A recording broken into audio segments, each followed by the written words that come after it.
கேரளாவில் பசியால் வாடிய இளைஞர் ஒருவர் பூனை இறைச்சியை சாப்பிட்ட சம்பவம் காண்போரை அதிர்ச்சிக்குள்ளாக்கியது.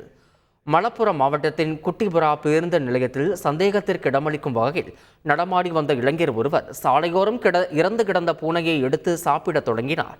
அவருடைய செயலை கண்டு அதிர்ச்சி அடைந்த பொதுமக்கள் இதுகுறித்து போலீசாருக்கு தகவல் கொடுத்தனர்.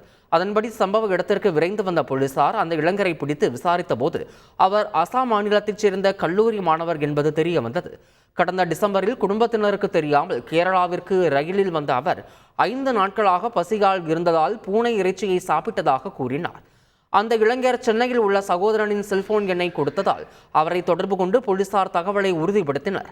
இளைஞருக்கு உடல் ரீதியாகவோ மன ரீதியாகவோ எந்த பிரச்சனையும் இல்லை என்பதால் உறவினர்களிடம் ஒப்படைக்க திட்டமிட்டுள்ளதாக போலீசார் தெரிவித்தனர். செய்திகளை உடனுக்குடன் தெரிந்து கொள்ள உடனே சப்ஸ்கிரைப் பண்ணுங்க.